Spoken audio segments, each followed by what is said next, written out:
Chapter 1. The night everything shattered. The wedding had been perfect. That should have been Isla's first warning that disaster was coming. 10,000 roses imported from the southern territories filled the grand cathedral with their intoxicating scent. Champagne fountains flowed like rivers of liquid gold. The silk of her wedding gown had cost more than most wolves earned in a lifetime, and the diamonds woven into her hair caught the candlelight like captured stars. King Damon Blackthorn had spared no expense in making their union, the grandest event the werewolf realm had seen in centuries. Isla had walked down that impossibly long aisle, her heart thundering against her ribs, and thought perhaps, just perhaps, this arranged marriage might become something real. She'd been such a fool. The ceremony had been beautiful. Damon had even smiled at her when he'd lifted her veil, though the smile hadn't quite reached his silver eyes. She'd told herself it was nerves. Alpha Kings probably didn't do public displays of emotion. It was fine. Everything was fine. The reception had lasted until dawn. Noble wolves from every territory celebrating the union that would secure military alliances and strengthen pack bonds across the realm. Isla had danced until her feet ached, smiled until her face hurt, and accepted congratulations from wolves who looked at her like she'd won some grand lottery. If only they'd known the truth. When Damon had finally led her away from the celebration, up the grand staircase toward the royal chambers, Isla's hands had trembled with a mixture of anticipation and fear. She'd been warned that marrying the Alpha King would be like trying to hug a cactus, painful, pointless, and likely to leave permanent scars. Her childhood friend had meant it as a joke, a nervous laugh before Isla left for the capital. She just hadn't realized how accurate that metaphor would be. The royal bedchamber was opulent in that way only centuries of accumulated wealth could achieve. A massive four-poster bed draped in crimson silk dominated the room. Candles flickered in silver sconces. Rose petals, because apparently someone thought this night needed more roses, scattered across pristine white sheets. Isla's ladies-in-waiting had dressed her in a nightgown so delicate it was practically an insult to call it clothing. White silk and lace that left almost nothing to the imagination, because apparently Omega Queens were expected to be decorative breeding stock and nothing more. She tried not to think about that. Tried to focus on the hope that maybe, once they were alone, Damon would be different. Softer. The masks they wore in public could come off, and they could begin building something real. "You disgust me." The words hit her like a physical blow. No preamble. No explanation. Just those 3 words delivered with the precision of a surgeon's knife cutting out a tumor. Isla stood in the middle of that expensive room in her expensive nightgown, and for a moment, her brain simply refused to process what she'd heard. Surely she'd misunderstood. Surely the man she'd just married, the man who'd smiled at her during their vows, hadn't just. Her voice came out small, broken. She hated herself for it. "I don't understand." Damon stood in the doorway, still wearing his formal wedding attire minus the ceremonial crown. His silver eyes, those beautiful, terrible eyes, were cold as winter steel. His jaw was set with the kind of rigid control that suggested he was holding back something volcanic. "Of course you don't." His laugh was bitter, sharp enough to draw blood. "Did you really think I wouldn't discover the truth? That you're an Omega? The weakest of our kind?" He practically spat the last word, and Isla felt something inside her chest crack. Not break, not yet, but definitely crack. "My advisors arranged this marriage behind my back," Damon continued, his voice dripping with contempt. "They thought your father's military alliance was worth saddling me with damaged goods. They assured me you were a late-blooming beta. They lied. The pack hierarchy was absolute, carved into werewolf society like commandments on stone tablets. Alphas ruled. They were the strongest, the fastest, the natural leaders blessed by the moon goddess herself. Betas served loyal, capable, the backbone of every functional pack. And Omegas were considered little more than breeding stock. Weak. Unable to shift properly. Lacking the physical strength and dominance that marked real wolves. They were the bottom rung of society, tolerated at best and enslaved at worst. Isla had hidden her designation her entire life. Her father, desperate to secure an alliance with the most powerful alpha in the realm, had used suppressants and careful manipulation to pass her off as a late-blooming beta. She'd taken the pills religiously, masked her scent, avoided situations that might expose the truth. It had worked.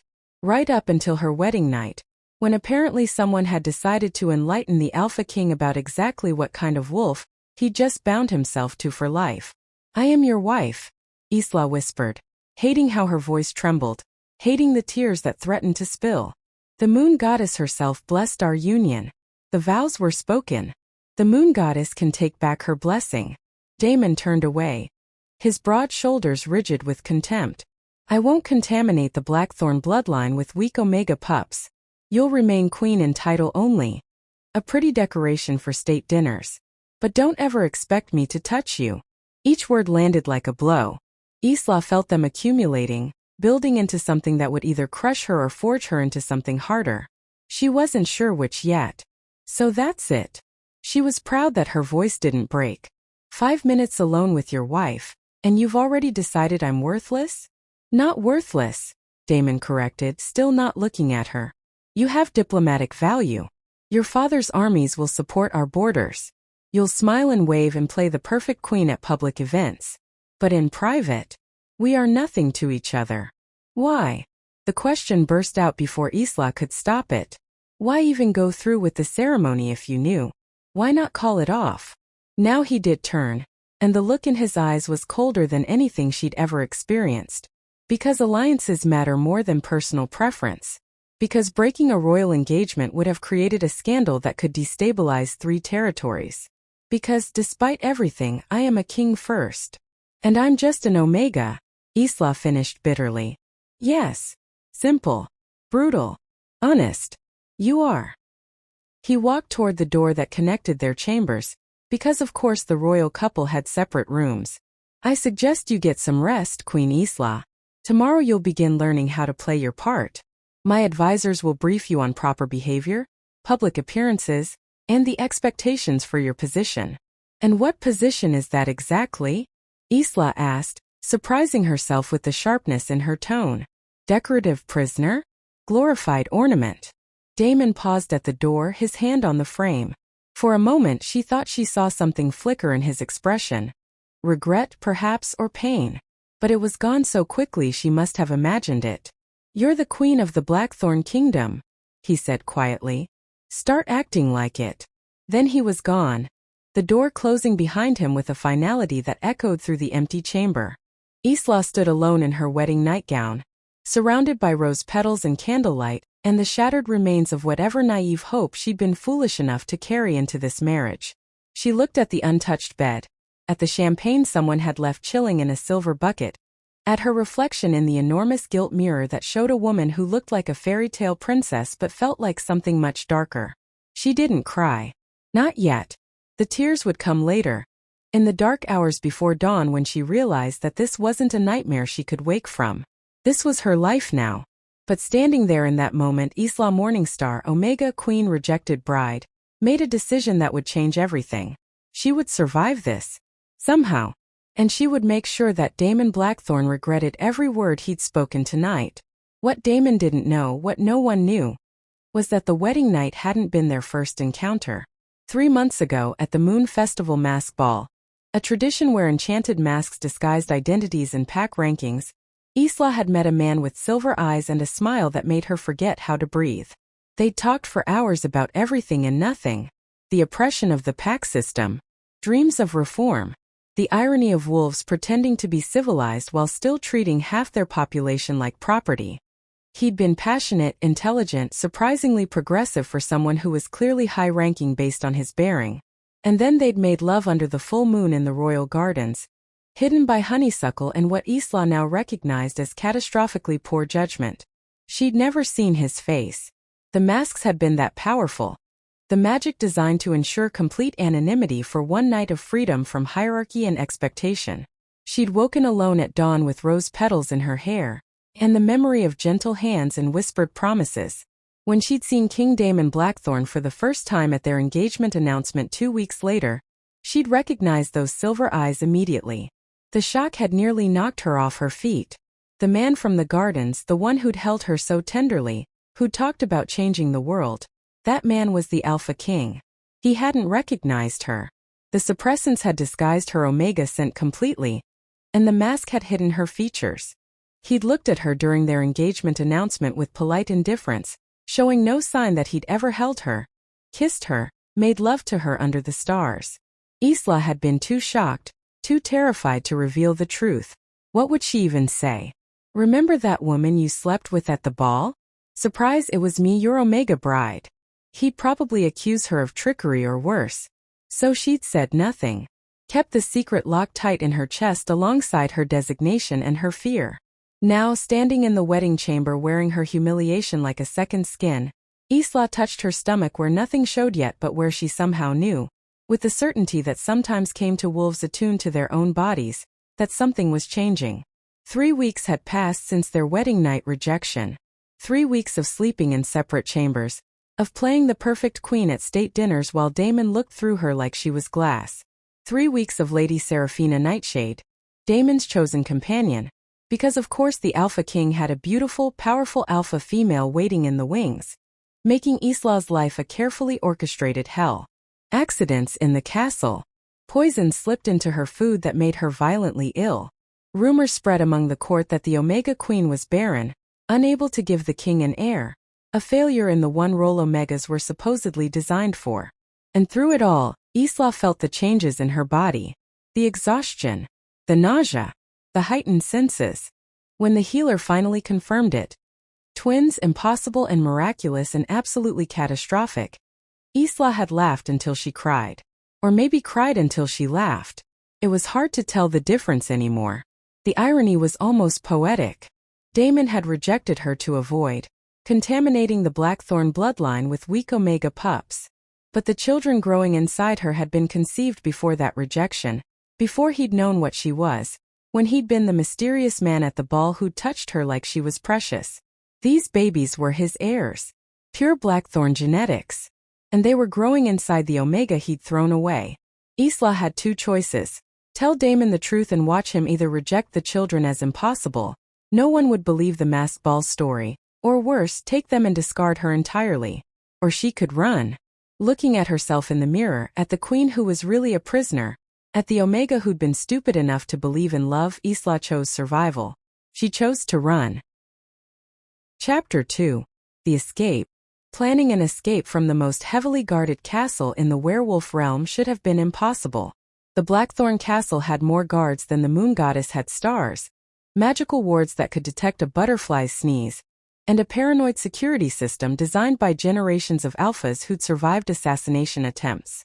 But Isla had advantages that no one had considered. She was invisible, and invisible people saw everything.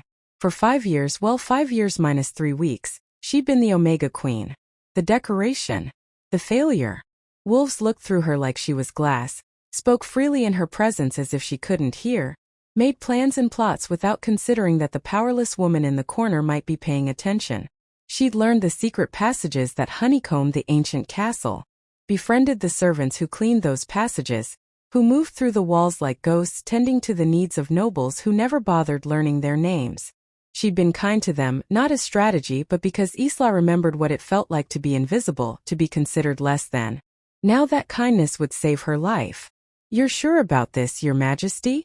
Mira, her lady's maid and the closest thing Isla had to a friend in this place, wrung her hands nervously. "If they catch you." "They won't." Isla kept her voice steady as she changed out of her formal gown into the simple traveling clothes Mira had smuggled into her chambers. "And even if they do, what's the worst that happens? Damon's already made it clear I'm worthless to him. At least this way my children have a chance." She told Mira about the pregnancy yesterday. She needed help, and Mira was one of the few people in the castle who'd shown her genuine kindness.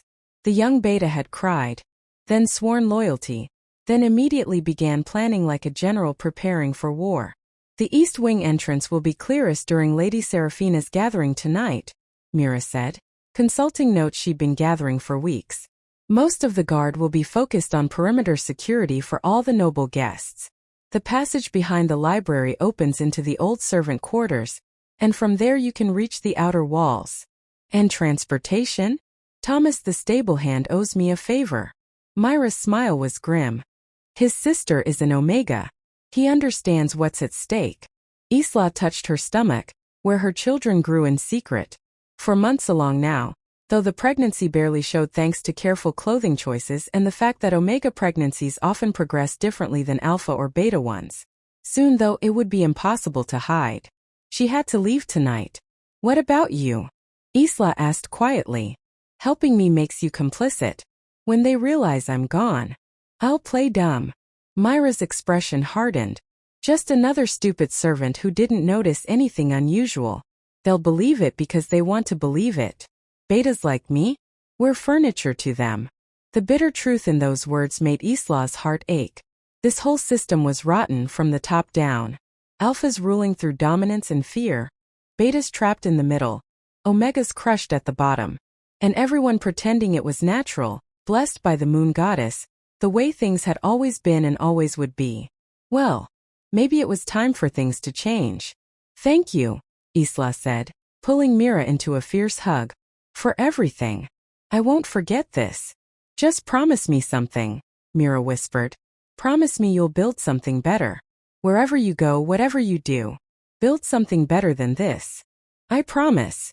They finalized the last details as the sun set and the castle prepared for Lady Seraphina's gathering. It was a small event by court standards, only 50 or so noble wolves, all carefully selected supporters of Damon's traditional hierarchy policies. Alpha supremacists who thought Omega should be property and Beta should be grateful for their place. Isla had been pointedly not invited. Another calculated insult in a long line of them. Perfect. At midnight, when the party was in full swing and the guards were distracted by noble wolves who treated them like personal servants, Isla slipped into the passage behind her bedroom's bookshelf. The mechanism was old, designed centuries ago when royal families needed quick escape routes during territory wars. It hadn't been used in generations, but Mira had oiled the hinges and tested the path. The passage was dark, cramped, and smelled like centuries of dust. Isla moved carefully, one hand on the rough stone wall, the other clutching the small pack that held everything she was taking from her old life. A few changes of clothes, what jewelry she could carry, and a leather-bound journal where she'd written everything she'd learned about the kingdom's corrupt politics. Evidence. Just in case she ever needed leverage. She could hear the party through the walls as she passed the east wing, laughter, music, the clink of glasses. Lady Seraphina's voice rose above the others, sharp and clear. The Omega Queen couldn't even attend a simple gathering. I told Damon that marrying beneath his station would be an embarrassment. More laughter. Agreement. The casual cruelty of wolves who'd never known what it meant to be powerless. Isla kept moving. The passage opened into the old servant quarters, a section of the castle that had been abandoned decades ago when new, more efficient staff housing had been built. Thomas waited there, his young face grim in the moonlight streaming through broken windows. Your Majesty. He bowed, which felt absurd under the circumstances. The horse is ready. Supplies for 2 weeks like you asked. And this. He handed her a simple dagger, the blade worn but sharp. My sister said every Omega should know how to fight back. Even if it means breaking the law. Isla took the blade, feeling its weight, its purpose. Thank you, Thomas. Tell your sister that some laws deserve to be broken. Where will you go? Somewhere they won't think to look. Isla smiled grimly. Somewhere no proper Alpha would ever imagine an Omega surviving. The Wildlands. The untamed territories beyond pack law where rogues and outcasts built their own societies. Dangerous, lawless, and completely outside the hierarchy that had nearly destroyed her. Perfect. She was halfway out the door when Thomas caught her arm. Your Majesty? The East Wing. It's on fire. Isla turned slowly, looking back toward the castle. Sure enough, orange flames licked at the night sky. Smoke billowing from the windows where Seraphina's party had been in full swing. The enchantments, Isla said carefully. They've been unstable all week. The servants have been reporting malfunctions. It wasn't entirely a lie. The enchantments had been malfunctioning, mostly because Isla had been sabotaging them with knowledge gleaned from 6 months of carefully studying castle security. She'd learned which wards were linked, which could be overloaded, which would cascade into catastrophic failure if pushed just right. She hadn't planned to burn down the East Wing.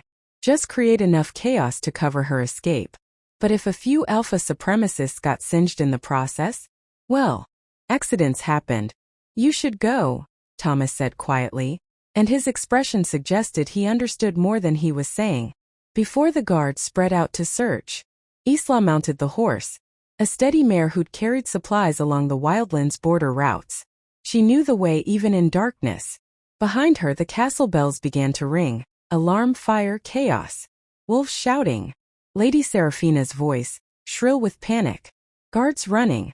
And somewhere in all that confusion, the Alpha King was discovering that his rejected queen had vanished into the night. Isla didn't look back. She rode hard, pushing the mare toward the western borders where pack territory gave way to wildlands. The forest grew denser, darker, more primal. The carefully maintained roads disappeared into game trails. The scent markers that defined pack boundaries faded into wild, unclaimed territory. When dawn came, Isla was miles from the castle, deep in lands where pack law held no sway. Her body ached from riding, her heart thundered with fear and exhilaration, and her children, Damon's children, her children were safe.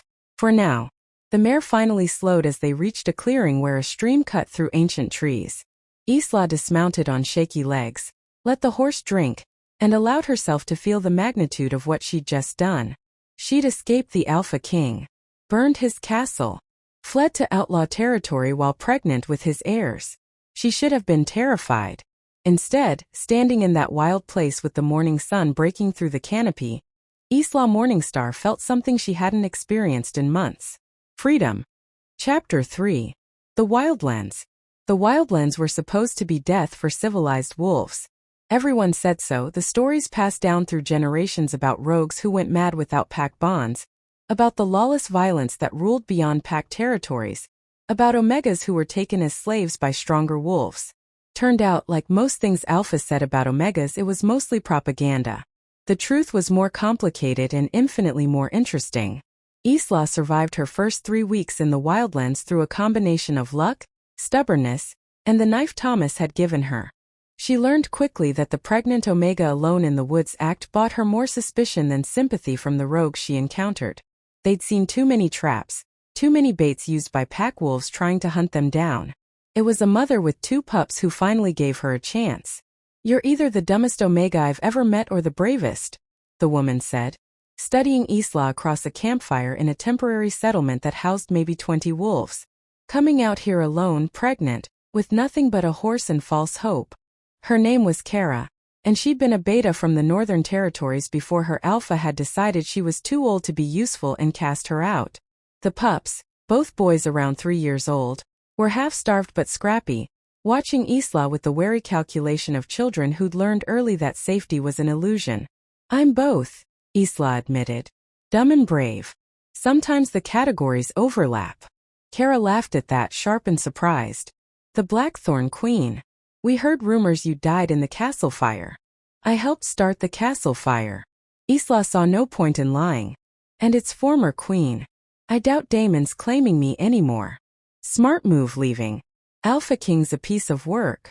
Kara poked at the fire, her expression grim. "Traditional hierarchy type. Think omegas and betas exist to serve alphas, that strength is the only thing that matters." "He called me disgusting on our wedding night," Isla said quietly. 3 hours after vowing to cherish me in front of the entire realm. "Sounds about right." Kara's voice was bitter with recognition. "My alpha told me I should be grateful to serve my betters before he cast me out for getting older. As if age was some moral failing." They sat in silence for a moment. 2 women who'd been thrown away by the system that was supposed to protect them. "I want to build something different," Isla said finally. "I don't know what yet. But something better than what we left behind." "That's not a high bar," Kara said dryly. Then after a long pause, "I'll help. If you're serious. The pups and we've got nowhere else to go anyway." That was how the Silverfang coalition began, with 2 women, 2 children, and a third set of twins on the way, sitting around a fire in the wilderness and deciding that maybe, just maybe, they could rewrite the rules. More came. Omegas fleeing abusive packs, hearing whispers of a place where they weren't property. Betas tired of the rigid hierarchy, looking for somewhere they could be valued for skills beyond just serving alphas. Even the occasional alpha with a conscience, horrified by what they'd seen their kind inflict on others. Isla gave birth to Kieran and Lyra during a thunderstorm 6 months after fleeing the castle. Kara played midwife while Rain hammered the crude shelter they'd built. The pain was extraordinary, transformative, and throughout it all Isla thought about Damon, how he'd never know these children, never see them take their first breaths, never understand what he'd thrown away. His loss, her gain. The twins came out screaming defiance into the world, and Isla loved them with a ferocity that surprised her. They had Damon's silver eyes and their mother's determination, and she swore on that stormy night that they'd grow up free to choose their own path, free from the hierarchy that had nearly destroyed her.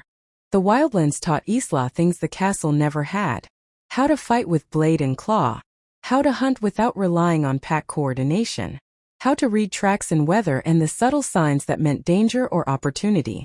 She trained while pregnant, then trained harder after the twins were born, driven by the knowledge that strength wasn't genetic, it was earned. Turned out Omegas weren't weak. They'd just been systematically denied training, resources, and opportunities. Given the same education as Alphas, they were just as capable. Sometimes more so because Omegas had spent their lives learning to be clever, to find advantages where none existed, to survive in a system designed to crush them. Isla took those lessons and built a new kind of pack. The Silverfang coalition didn't care about designations. What mattered was skill, loyalty, and willingness to work toward something better. Former Omegas became warriors. Betas led tactical units. The few Alphas who joined learned humility or left. They claimed territory, carefully at first, avoiding direct confrontation with established packs. But as their numbers grew and their reputation spread, they became harder to ignore. The Omega pack that shouldn't exist. The wolf who'd rejected the Alpha King and built her own kingdom. When rival packs came to challenge them to put the upstart Omegas back in their place, Isla met them with steel and strategy. She won her first serious combat against a rogue Alpha when Kieran and Lyra were 2 years old. And she made sure they watched from safety as their mother showed exactly what a weak Omega could do to someone who underestimated her. The Alpha yielded. Then he joined the coalition, humbled and enlightened. By the time the twins were 6, the Silverfang coalition controlled territory that rivaled Damon's kingdom. 3,000 wolves strong, from every designation and background, united by the belief that hierarchy was a choice, not destiny. Isla told her children their father was dead. It was easier than explaining that he'd rejected her for being Omega, that he'd called her disgusting, that he didn't know they existed. In every way that mattered, the man from the Moon Festival ball, the one who'd held her tenderly and talked about changing the world, was dead. Killed by the Alpha King who'd taken his place. Kieran and Lyra grew up wild and free, trained in combat from the time they could walk. They learned that strength came in many forms, that weakness was often just another word for different, that the old pack hierarchy was a lie perpetuated by wolves who feared change. They were Silverfang pups and they bowed to no one. Then came the day the Alpha Council's summons arrived. "They're calling it the Convergence," Rhea Darkwater said, dropping the formal scroll on Isla's desk with barely concealed disgust. Rhea had become her second in command, a former beta who'd fled an abusive pack 3 years ago and turned trauma into tactical expertise. Happens every 5 years. All pack leaders gather to discuss territories, trade, political drama. And they're inviting the Silverfang coalition? Isla studied the scroll, noting the formal language that barely masked the insult. How generous. "It's a test," Rhea said bluntly. "They're not going to just grant legitimacy to an Omega-led pack without making us jump through hoops. The council wants to prove that even in revolution, Alphas still control the rules." Isla read through the requirements. Combat assessment, resource management evaluation, diplomatic negotiations. Standard procedure for new packs seeking recognition, the scroll claimed. Except the Silverfang coalition wasn't a new pack. They'd been established for 5 years, controlled significant territory, commanded 3,000 wolves. They'd defended their borders against multiple Alpha incursions. They'd built trade relationships with several neutral territories. They were already legitimate. This was about forcing them to beg for permission. "If we refuse?" Isla asked. "Then we remain unrecognized rogue territory, open to challenges from any established pack. And you know the council will encourage those challenges." Rhea's expression was grim. "We're strong, but not strong enough to fight off coordinated attacks from multiple packs at once. So we play their game. We play their game. Isla looked at the scroll again, at the list of pack leaders who'd be attending. 23 names, each one an alpha who'd built their power on the backs of wolves like her. And at the top of the list, in formal script that made her chest tighten, King Damon Blackthorn, Alpha of the Blackthorn Kingdom. 5 years. 5 years since she'd fled his castle with his children growing inside her. 5 years of building something better than the broken system he represented. Now she'd have to face him. Tell the council we accept their invitation, Isla said quietly, and start preparing the pack. We're going to show these alphas exactly what omegas can do when someone stops telling them they're weak. Should we leave the children here? Rhea asked carefully. It might be safer. No. Isla's voice was firm. Kieran and Lyra come with us. They need to see this. Need to understand what their mother built and why it matters. Besides, she smiled, sharp and dangerous. I want Damon Blackthorn to meet his children. And then I want him to realize exactly what he threw away. Chapter 4. The Convergence. The journey to the Convergence took 3 weeks through territory that ranged from neutral to hostile. Isla traveled with an entourage of 50 warriors, advisors, and support staff who moved with the efficient coordination of people who trained together for years. They were making a statement before they even arrived. The Silverfang coalition was not some ragtag group of rogues. They were a force. Kieran and Lyra rode beside her, small but fierce on ponies that had been bred in the Wildlands. They'd inherited Damon's silver eyes and aggressive eyebrows, but everything else was pure Isla. The stubborn chin, the sharp intelligence, the refusal to bow to anyone. Tell me again why we have to be polite to the alphas, Lyra said as they crested a hill that gave them their first view of the Convergence complex. They sound terrible. They are terrible, Isla agreed. But terrible people still have power, and sometimes you have to play their games to win. Can't we just fight them? Kieran asked with the bloodthirsty optimism of a 6-year-old who'd been training since he could walk. You always say violence is a valid tool when diplomacy fails. I also say diplomacy should be attempted first, Isla reminded him, and that there's a difference between justified self-defense and being the aggressor. But if they attack first, then you have my permission to bite them. Both twins grinned at that, showing teeth that would someday shift into fangs. They were too young yet for full transformations, but they'd both been showing early signs of their wolf nature. Strong signs too, unusual for children with Omega heritage, but then again, nothing about this situation was usual. The Convergence complex sprawled across several acres of neutral territory, a massive estate that had been used for pack gatherings for centuries.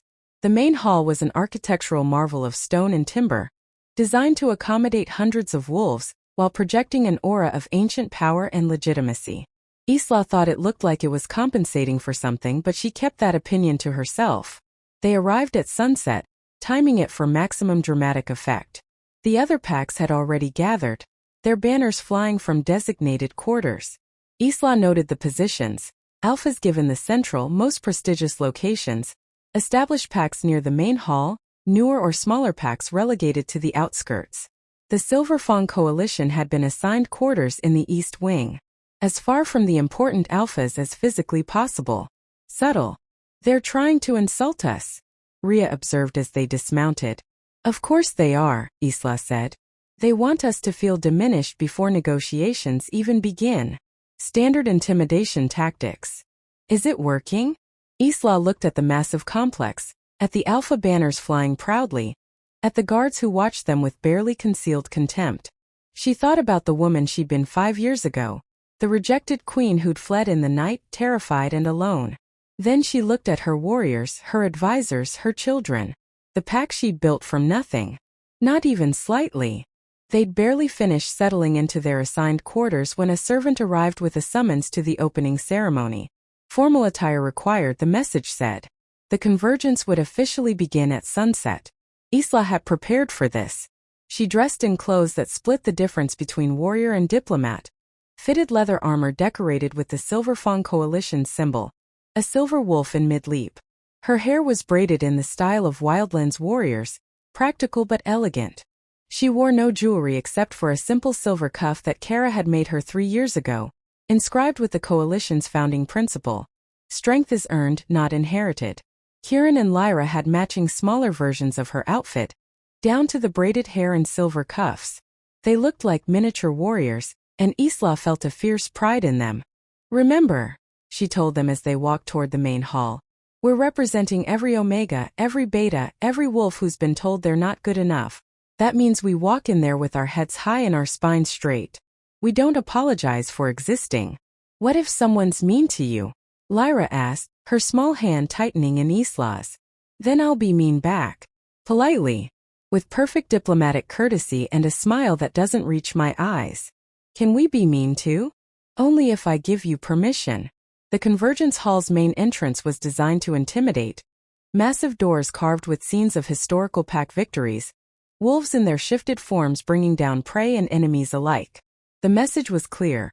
Power through strength, survival through dominance. Guards flanked the entrance, checking credentials and announcing arrivals.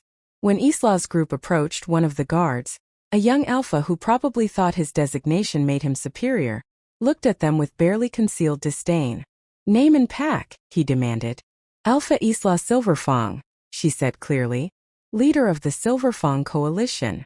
The guard's eyes widened slightly. Whatever he'd been expecting, it apparently wasn't an Omega who introduced herself as Alpha. His partner elbowed him before he could say something stupid. "The Silverfang coalition is expected," the second guard said more diplomatically. "Please proceed." The doors opened and Isla walked into the hall with her children and her pack at her back. The hall fell silent. Every conversation stopped mid-sentence. Every alpha present turned to stare. Isla felt the weight of their attention like physical pressure, some curious, some hostile, all calculating. She didn't slow, didn't flinch, just walked forward with Kieran and Lyra flanking her, her warriors falling into perfect formation behind them. The hall was everything she'd expected. Opulent, excessive, designed to remind everyone of the power and wealth accumulated by Alpha supremacy. Alphas lined a massive table carved from ancient oak, each one radiating dominance. And at the head of that table, sitting in a chair that definitely wasn't compensating for anything, was Damon Blackthorn. 5 years had carved changes into him, lines around his eyes that hadn't been there on their wedding night, silver threading through his dark hair, a hardness to his jaw that spoke of difficult choices and sleepless nights. Good. She hoped he'd suffered. Their eyes met across the hall, and Isla watched something flicker through his expression. Recognition, shock, confusion, and then something that might have been pain or longing, quickly buried under Alpha control. His gaze dropped to the twins, and she literally saw the moment he did the math. Silver eyes, the right age, Kieran's aggressive eyebrows that mirrored his own, Lyra's chin, his children, the heirs he'd said he'd never have with an Omega. Isla. His voice carried across the silent hall, rough with emotion. The great Alpha King, reduced to a single uncertain word. Every eye in the hall swung between them, wolves scenting drama like blood in the water. Isla smiled, cold, sharp, unforgiving. "Queen Isla," she corrected clearly. "Or Alpha Silverfang if you prefer. I'm here as a leader, not your discarded wife." She continued forward, passing his table without stopping, heading toward the seat that had been designated for her at the far end. Her pack moved with her, a living statement that she was no longer the powerless Omega he'd rejected. Behind her, she heard Damon rise from his chair. Those children. Isla stopped, turned slowly, let him see the woman she'd become, scarred from combat, fierce from survival, unbowed by anything he'd done to her. "Are none of your concern," she finished. "You made your choice 5 years ago, Your Majesty. I made mine. Now, shall we discuss territorial agreements, or would you like to continue staring? Because I have a pack to run, and I didn't travel 3 weeks through dangerous territory to participate in a dramatic reunion that nobody wants." The hall was so silent she could hear wolves breathing. Then someone, Alpha Cornelius with his terrible cape, cleared his throat awkwardly. The moment broke. Conversations resumed, though quieter now, charged with speculation and barely suppressed gossip. Isla took her assigned seat at the far end of the table. Kieran and Lyra settled on either side of her, their small faces serious. Her warriors lined the walls, hands near weapons ready for anything. Let the games begin. Marcus Ironwood, the council's appointed mediator, stood and called the gathering to order. He was an older alpha, scarred from decades of territory wars, and he watched Isla with something that might have been respect. "Welcome to the Convergence," he said formally. "We gather to discuss territorial rights, trade agreements, and the recognition of new packs seeking legitimacy." His eyes found Isla. "The Silverfang coalition has petitioned for full pack status and territorial rights.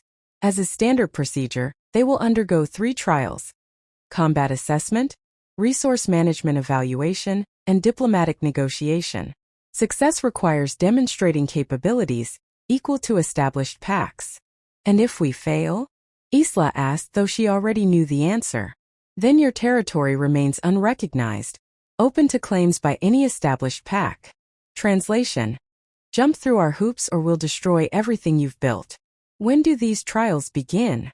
Isla kept her voice level professional. "Tomorrow at dawn. Combat first." Of course. They wanted to break the Omega Pack immediately, prove that strength still came from Alpha designation. Show everyone that the natural order remained intact. "We accept," Isla said. "Who will we be fighting?" Marcus consulted a scroll. "The council has selected champions from established packs. You'll present 3 warriors. Victory requires winning at least 2 matches." "Generous," Isla said dryly. "And these champions will be announced tomorrow." Which meant she had no time to scout opponents or prepare specific strategies. Another disadvantage built into the system. Fine. They'd adapt. The meeting continued with bureaucratic details, schedules, protocols, formal procedures. Isla paid attention but let part of her mind wander, cataloging the Alphas present. Potential allies, definite enemies, and those who might be swayed. Throughout it all, she felt Damon's eyes on her. Not constantly, he was too controlled for that, but in moments when he thought she wouldn't notice. She noticed everything. Lady Seraphina Nightshade sat beside him, her hand possessive on his arm.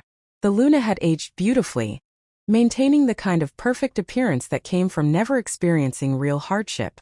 She watched Isla with cold calculation, clearly recognizing a threat. Good instincts. Isla absolutely was a threat. When the meeting finally adjourned, Alphas dispersing to their quarters, Isla gathered her pack for a strategy session. They had maybe 12 hours to prepare for combat trials against unknown opponents. "They're going to send their best," Rhea said grimly. "This isn't about fairness, it's about crushing us." "Then we'll have to be better than their best," Isla replied. She looked at her warriors, each one a refugee who'd found strength in the Wildlands.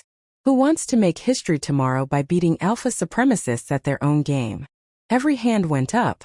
They worked through the night, drilling combinations and tactics. Isla wouldn't fight herself. Pack leaders typically didn't participate in combat trials, and she needed to maintain the strategic high ground. But she'd trained these warriors personally. They were ready. She hoped. At some point past midnight, there was a knock on her chamber door. Isla opened it to find Damon standing alone in the corridor, looking haggard and desperate. "We need to talk," he said. Isla considered slamming the door in his face, considered a dozen cutting remarks. Instead, she stepped into the hallway and closed the door behind her, putting space between this conversation and her sleeping children. "You have 5 minutes," she said coldly. "Start talking." Chapter 5. Truth and Consequences. Damon Blackthorn had faced down rival Alphas, survived assassination attempts, and ruled a kingdom for over a decade. He'd negotiated treaties, commanded armies, and made decisions that affected thousands of lives. But standing in this corridor facing the woman he'd destroyed, he felt like he was 6 years old and had just broken something irreplaceable. "The children," he said, because apparently his brain had decided to lead with the worst possible opening. "They're mine." Isla's expression didn't change. "Biologically? Yes. In every way that actually matters. No, they're mine. I carried them, birthed them, raised them, trained them.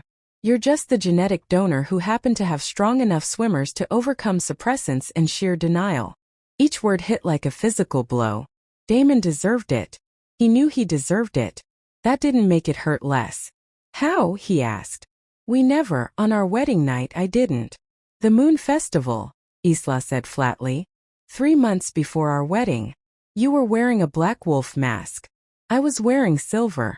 We talked for hours about pack hierarchy and reform. Then we made love in the royal gardens under the honeysuckle. Damon's world tilted. The masked ball. The woman with the melodic voice and sharp wit who'd seen through all his careful alpha posturing. Who'd talked about changing the world with a passion that had ignited something in his chest he'd thought long dead. Who'd touched him like he was a person instead of a title. He'd searched for her after that night. Haunted the gardens. Asked discreet questions. But the mask's enchantments were absolute. Designed to ensure complete anonymity. He'd never found her. And then he'd met his arranged bride. A woman he'd been told was beta. And felt nothing but duty and resignation. When he discovered she was omega. That his advisors had lied. That he'd been trapped in a political marriage with someone he'd been taught to view as inferior. His anger had exploded. He'd never connected the two women. Never imagined they could be the same person. You knew, he said slowly. At our engagement announcement. You recognized me. Of course I recognized you, Isla said, her voice sharp with old pain. I'd memorized everything about that night. And then I saw you at our engagement and realized the man who'd held me tenderly and talked about reform was the Alpha King who'd built his reputation on traditional hierarchy. Why didn't you tell me? Isla laughed, bitter and brittle. Tell you what? That your Omega bride was the woman from the ball? You'd already decided I was disgusting before you even knew about the pregnancy. What do you think you would have done if I'd revealed that secret? Believed me? Or accused me of trickery and manipulation? Damon opened his mouth to protest, then closed it. Because she was right. 5 years ago, angry and betrayed by his advisor's deception, he would have assumed the worst. Would have seen it as an Omega trying to trap him. He'd been such a fool. I was wrong, he said quietly. That night. The things I said. The way I treated you. I was wrong about everything. Yes, Isla agreed simply. You were. He struggled for words. The children deserve to know their father. Do they? Isla crossed her arms. Because from where I'm standing, their father is an Alpha King who built his power on Omega oppression. Who called their mother disgusting and threw her away. Who would have rejected them too if he'd known about them. What exactly are you offering them, Damon? A place in your kingdom where they'd be second-class citizens because of their Omega heritage. I could change the laws. Could you? Really? She stepped closer, letting him see the scars she'd earned in the Wildlands, the strength she'd built from nothing. Your entire power base depends on alphas believing they're superior. You think they'll follow a king who suddenly decides to give Omegas equal rights? You'd have a civil war before the ink dried on any decree. The terrible thing was, she was probably right. Damon's support came from traditional alphas who believed in the hierarchy. Challenging that directly would destabilize everything. But looking at Isla now, at what she'd built, what she'd become, he saw clearly what his prejudice had cost him. I've thought about you, he admitted. Every day for 5 years. I thought you died in the fire. And I realized too late that I destroyed the best thing that ever happened to me. I'm not a thing that happened to you, Isla said coldly. I'm a person who existed before you rejected me, and continued existing after. Your regret doesn't obligate me to forgive you, or give you access to my children. Our children. No. Mine. You lost that right when you chose cruelty. Damon felt something in his chest crack.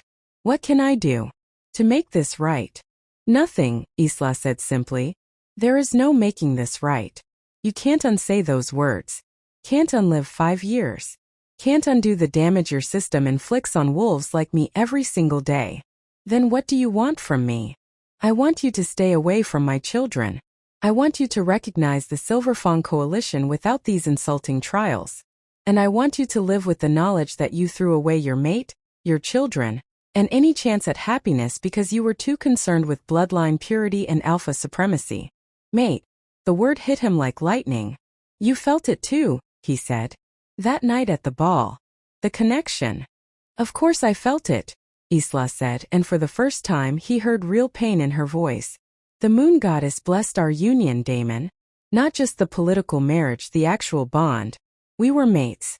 And you rejected me because I was Omega. The mate bond. The sacred connection that the moon goddess supposedly granted to wolves who were meant for each other. Damon had felt it that night under the moon, That sense of rightness, of completion, of finding something he hadn't known he was missing. And then he destroyed it 3 months later without even knowing. "I'm sorry," he said, knowing the words were inadequate. "For all of it. For being blind, cruel, stupid. For letting prejudice destroy what we could have had. Sorry doesn't raise children," Isla said. "Sorry doesn't build packs or survive assassination attempts or change the fact that your kingdom's laws still treat Omegas as property. I'll change them. The laws. I'll reform the whole system if that's what it takes." "Don't make promises you can't keep," Isla interrupted. "And don't make them for me. If you want to reform your kingdom, do it because it's right. Not because you're trying to win back a woman who doesn't need you anymore." She turned to go back into her chambers, then paused. "Tomorrow morning, your champions will face my warriors. They'll fight using techniques I developed, strategies I created, strength I built in them. And when my pack wins, I want you to remember that everything you're seeing, all that strength and skill, came from the Omega you called disgusting." She went inside and closed the door, leaving Damon alone in the corridor with the ashes of his terrible decisions and the growing realization that he'd rejected not just an Omega. He'd rejected his mate, his children, his chance at redemption, and now he had to figure out how to live with that. Inside her chambers, Isla leaned against the closed door and let herself shake. 5 years of building armor, of becoming strong, of telling herself she didn't need Damon Blackthorn, all of it had nearly crumbled in that conversation. Because the mate bond didn't care about rejection or politics or 5 years of separation. It still pulled at her, whispering that he was hers and she was his and maybe possibly they could. No. Isla pushed away from the door and went to check on her sleeping children. Kieran had kicked off his blankets as usual. Lyra clutched a stuffed wolf that Kara had made her 3 years ago. They were perfect. Innocent. Everything good that had come from that terrible night. She wouldn't let Damon disrupt their lives. Wouldn't let him claim them just because biology said he was their father. They deserved better than a father who would have rejected them for their heritage. Tomorrow she'd prove to the Convergence, and to Damon, that Omegas were never weak. Just oppressed. An oppression like any chain could be broken. Chapter 6. Combat and Revelation. Dawn came cold and sharp, the kind of morning that seemed designed for violence. Isla stood in the combat arena watching her warriors warm up while Alphas filed into the spectator stands with all the enthusiasm of people, attending what they hoped would be someone else's funeral. "They're expecting us to fail," Rhea said quietly, standing at Isla's left shoulder. Her second-in-command had barely slept, spending the night analyzing what little intelligence they'd gathered about potential opponents. "Of course they are," Isla replied. She dressed for the occasion in fitted leather armor that allowed maximum mobility, her hair braided for combat even though she wouldn't be fighting. Leaders set examples. Which means they'll be sloppy, overconfident. They think designation matters more than training. And we know better. And we know better. The arena itself was ancient. Packed earth, warded boundaries to contain the combat, raised seating for spectators who wanted to watch wolves try to kill each other in the name of politics. Isla had seen gladiator rings that were more subtle. Kieran and Lyra sat in the front row of the Silverfang section, flanked by guards. They'd wanted to stand with her, but Isla had insisted they stay back. This was going to be brutal and they were still children. They'd see enough violence in their lives without being traumatized at 6 years old. "The twins look ready to fight someone," Rhea observed. "They inherited their father's aggressive instincts," Isla said dryly. "And my complete lack of patience for alpha posturing." Marcus Ironwood stepped into the center of the arena, his voice amplified by enchantments. "Welcome to the combat assessment. The first trial of pack legitimacy will test the Silverfang Coalition's military capabilities through single combat between champions." Dramatic pause. Because apparently even bureaucratic alphas enjoyed theater. Each pack will present 3 warriors. Victory requires winning 2 of 3 matches. Combat continues until yield or incapacitation. Death is discouraged but not forbidden. How reassuring. Silverfang Coalition. Present your first champion. Isla had spent most of last night deciding her lineup. Her best warriors were excellent, but they'd be facing opponents who'd trained since birth with every resource Alpha Wealth could provide. She needed fighters who combined skill with tactical intelligence, who could adapt when plans fell apart. Kara Steelfang, Isla called. The stands murmured as Kara stepped forward. She was older than most champions, 43, with silver threading her brown hair and scars mapping her body like a combat resume. A beta who'd been cast out by her pack for aging, who'd become one of Isla's fiercest warriors and most trusted advisors. The council presents Castor Ironfist of the Northern Ridge Pack. A massive alpha stepped into the arena. 6.5 feet of concentrated muscle, covered in ritual combat scars. He looked at Kara with barely concealed contempt. They're sending an old beta against me? Castor's voice carried across the arena. Is this a joke? I'm 43, Kara called back cheerfully. Not ancient. And I've forgotten more about combat than you've learned in your privileged little life. Then this will be educational, Castor growled. The fight began. Castor attacked immediately, using his size and strength advantage to try to overwhelm Kara. It was textbook alpha combat, direct, aggressive, relying on physical superiority. Kara didn't meet him head-on. She moved like water, redirecting his momentum, using his own strength against him. Every time Castor lunged, Kara was somewhere else, landing quick strikes at weak points, joints, pressure points, places where no amount of muscle could compensate for precise targeting. Isla had trained her personally in this style. Omegas and smaller betas couldn't win through brute force. They won through intelligence, speed, and perfect technique. The crowd's murmurs changed from contemptuous to confused to impressed as Kara methodically dismantled Castor's offense. She made him look slow, clumsy, predictable, everything alphas feared being. 10 minutes in, Castor was bleeding from a dozen small cuts, breathing hard, frustrated beyond tactical thinking. Kara looked barely winded. Yield, Kara said quietly. You fought well, but this is over. Never. Castor charged again, desperate now. Kara sidestepped, caught his overextended arm, and used a joint lock Isla had adapted from 3 different fighting styles. Castor went down hard, his arm at an angle that made several spectators wince. Yield, Kara repeated, applying just enough pressure to make her point clear. I yield, Castor gasped. The arena exploded with sound, shock, outrage, grudging respect. An old beta had just defeated a prime alpha champion. Kara released him and offered a hand up. After a moment's hesitation, Castor took it. You fight well, he said, rubbing his shoulder. For a beta. You fight predictably, Kara replied. For an alpha who's never had to learn anything except how to rely on designation. Castor stared at her, then laughed, surprised and genuine. Harsh. But fair. He left the arena to scattered applause, and Isla let herself smile. 1 down. 2 to go. Council presents Helena Swiftclaw of the Coastal Packs. A female alpha entered, smaller than Castor but moving with predatory grace. She was young, maybe 25, with the confidence of someone who'd never lost a fair fight. Silverfang Coalition presents Rhea Darkwater. Rhea stepped forward and Isla felt a twist of worry. This would be a different kind of fight, not strength versus technique but speed versus speed. More evenly matched, which meant more dangerous. The fight was beautiful and terrible. Helena was good, excellent, even with the kind of natural talent that came from genetic gifts and lifetime training. But Rhea had survived an abusive pack, fought her way to the Wildlands, and trained with a desperate intensity born from never wanting to be helpless again. They were evenly matched in speed and skill. The difference came in motivation. Helena was fighting for pride, for her pack's reputation. Rhea was fighting for every Omega and Beta who'd been told they were worthless, for the coalition that had given her a second chance, for the future where designation didn't determine destiny. 15 minutes in, both warriors were bloodied and exhausted. The crowd had gone silent, watching combat that required real skill to appreciate. Helena made a mistake, just a small one, overextending slightly on a kick that should have connected. Rhea saw the opening and took it, her counterstrike landing perfectly. Helena went down. Tried to rise. Couldn't. Yield, Rhea said, offering a hand. I.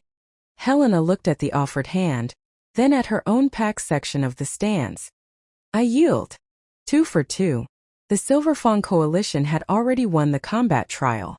But the council had one more champion, and Isla suspected they'd save the worst for last. Council presents Marcus Stoneheart of the Blackthorn Kingdom. The arena went silent. Marcus Stoneheart was a legend, 7 feet of concentrated violence, Damon's cousin and captain of the Royal Guard. Undefeated in formal combat for 15 years. He wasn't just a champion. He was a statement. You may have won 2 matches, but we still control you. He entered the arena, and Isla felt her warrior's confidence waver. This was different. This was the kind of opponent who ended careers. Silverfang Coalition, Marcus Ironwood called. Present your final champion. Isla had saved her best for this moment. Torn Ashenblade. A collective gasp from the crowd as Torn stepped forward. He was an alpha, one of the few who joined the coalition after witnessing Omega abuse in his birth pack. 6'5", covered in scars from battles that had honed him into something extraordinary. He'd been training with Isla for 4 years, combining alpha strength with the tactical intelligence the coalition emphasized. An alpha. Marcus Stoneheart looked genuinely surprised. Fighting for the Omega pack? Fighting for a pack that values skill over designation, Torn corrected. There's a difference. The fight was epic. Marcus had experience, size, and legendary status. Torn had youth, adaptability, and training from a system that didn't rely on designation-based superiority. They were both alphas, so the physical advantages canceled out. This came down to pure skill. They fought for 30 minutes, longer than the first 2 matches combined. The crowd forgot about politics and prejudice, caught up in watching 2 master warriors test each other's limits. Marcus was better. Isla could see it in the way he controlled the flow of combat, the way he adapted to Torn's techniques. 15 years of experience showed in every move. But Torn was hungry. He fought like someone who'd seen the alternative to the coalition's vision and refused to accept it. He absorbed punishment that would have ended lesser fighters and kept coming back. In the end, Marcus won.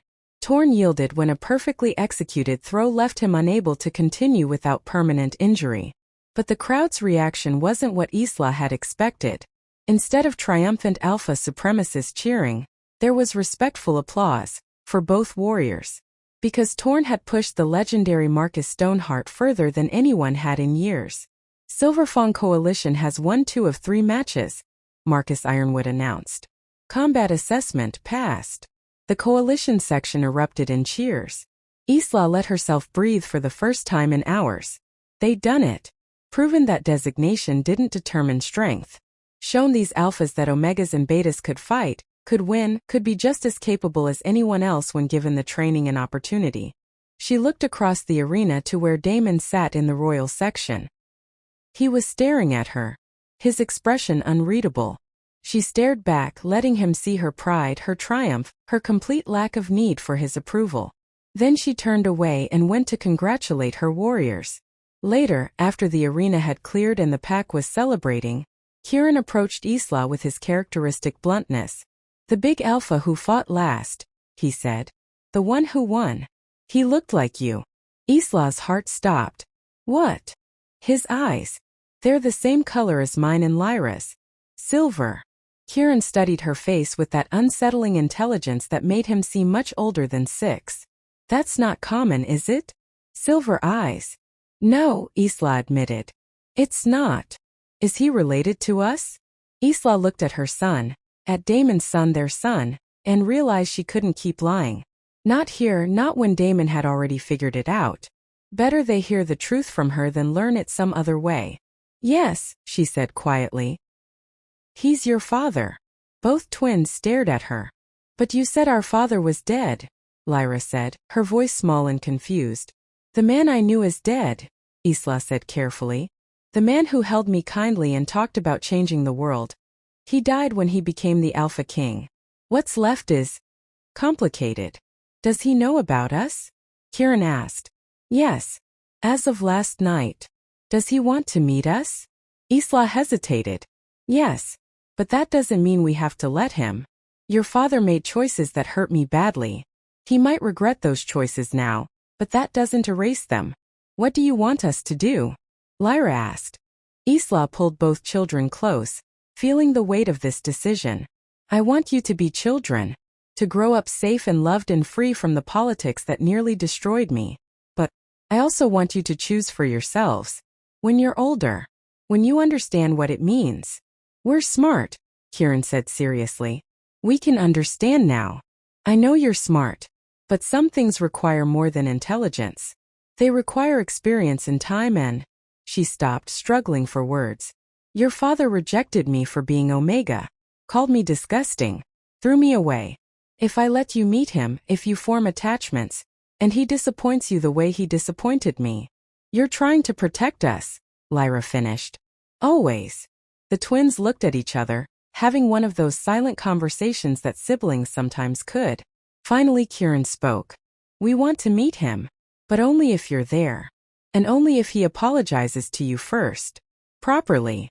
Isla felt tears sting her eyes. When did you two get so wise? We had a good teacher, Lyra said seriously. That night, Isla sent word to Damon that he could meet his children tomorrow. On her terms. With her present. She didn't know if this was the right choice.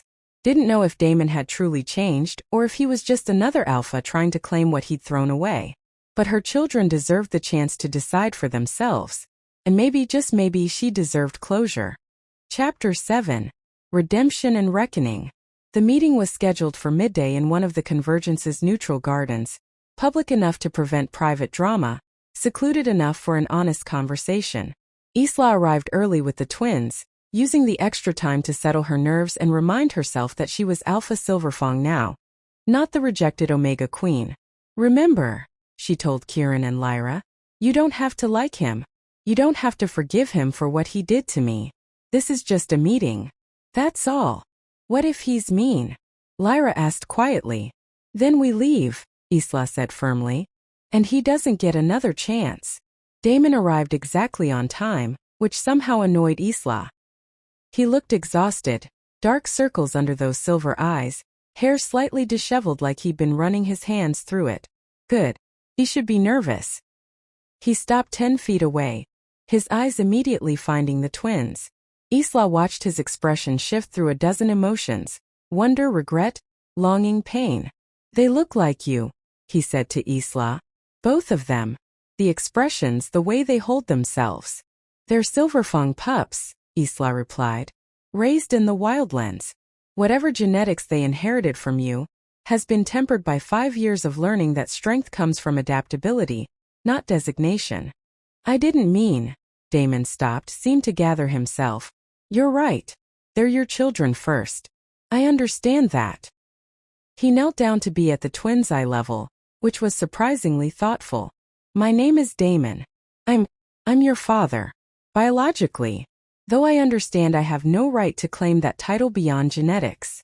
Mother says you called her disgusting, Kieran said bluntly.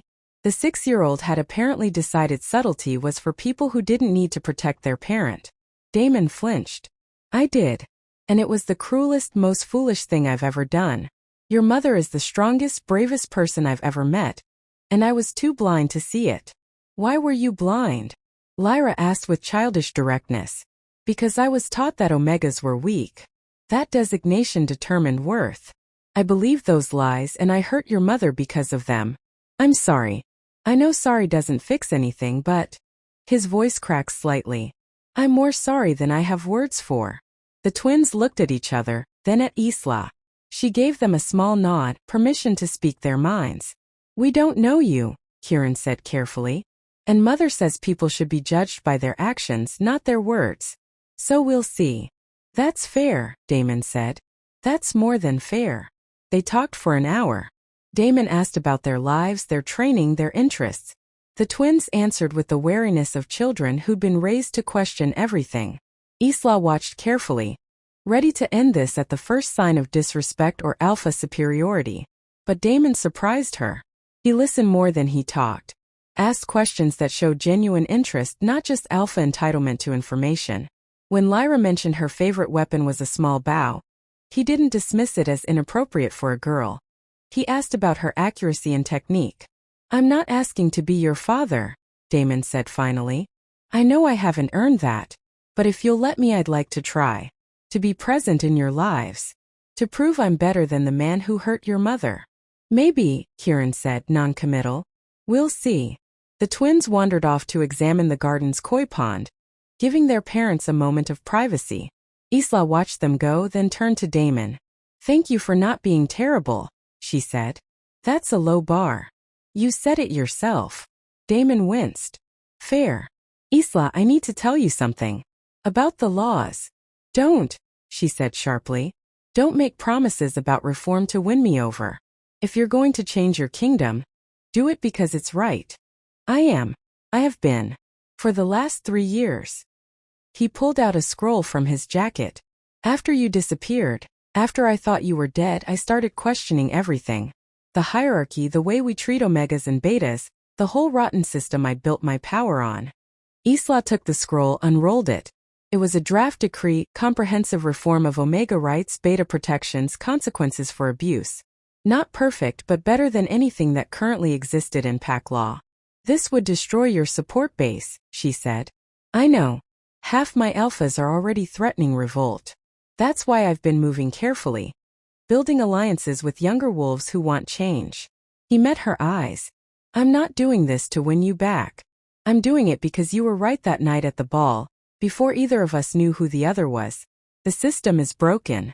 It needs to change. And if I'm not willing to use my power to fix it, what kind of king am I?" Isla stared at the decree, at this man who destroyed her and was now apparently trying to rebuild himself. "This doesn't erase what you did." "I know. And it doesn't mean we're getting back together." "I know that too. But..." She hesitated, feeling something shift in her chest. "It's a start. Maybe. Possibly. That's all I'm asking for. A chance to prove I can be better." They stood in uncomfortable silence for a moment.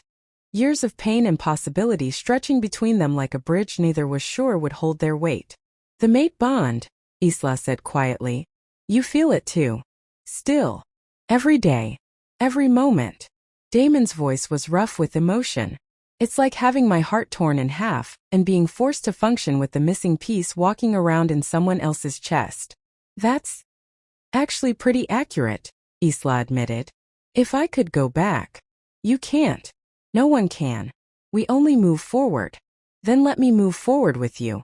Not as the Alpha King trying to reclaim his rejected queen. Just as Damon trying to make amends to the woman he wronged.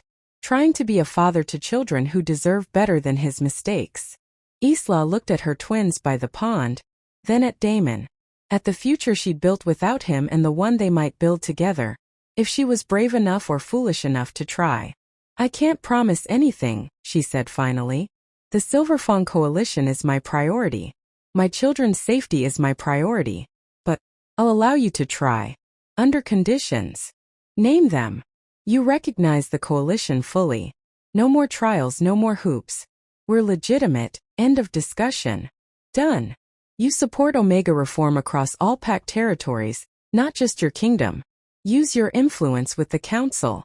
"I'll try. They're resistant, but..." "No," Isla interrupted. "Not I'll try. You'll do it. Because if you're serious about change, you need to be willing to fight for it, even when it's hard." Damon straightened. "You're right. I'll do it." And finally, Isla stepped closer, letting him see the woman she'd become. "You never ever call me or any other Omega disgusting again. You check your prejudice at every turn. You question your assumptions. You remember that designation is just genetics, not destiny." "I will. I swear on the moon goddess herself." "Good. Because if you hurt my children the way you hurt me, I will end you. Politically, socially, and if necessary, physically. Clear. Crystal." Isla studied him for a long moment, searching for deception or alpha manipulation. She found only sincerity and desperate hope. "Then we have an understanding," she said. "Now let's go tell the council that they're recognizing the Silverfang coalition." Today. They gathered the twins and walked back toward the Convergence Hall together. Not as a family, not yet, possibly not ever, but as wolves who'd survived terrible mistakes and were choosing to try something better. The council meeting that afternoon was spectacular drama. Alpha Cornelius nearly choked on his wine when Damon announced his full support for the Silverfang coalition's immediate recognition. Several alphas protested, citing protocols and traditions and thinly veiled Omega discrimination. "The combat trials are complete," Damon said coldly. The Silverfang coalition has proven their capabilities. Unless there's another arbitrary requirement you'd like to invent to justify continued prejudice. Marcus Ironwood, reading the room with a diplomat's instinct, called for a vote. The coalition was recognized by a narrow margin, mostly because Alphas feared crossing the Alpha King more than they hated Omega equality. Isla accepted the recognition with grace and didn't point out that she'd been running a legitimate pack for 5 years without their permission. Choose your battles, Rhea had advised. Sometimes you take the win even when it should have been automatic. That night, the Silverfang coalition celebrated. Warriors who'd feared spending their lives as unrecognized rogues now had status, protection, legitimacy. Isla stood among them watching her pack, her family, feast and laugh and dance and felt a fierce pride. She'd done this. Built something from nothing. Proven that Omega wasn't a limitation. Just a challenge that made victory sweeter. You did it, Kara said, appearing at her elbow with 2 glasses of wine. Against every odd, every alpha supremacist, every wolf who said it was impossible.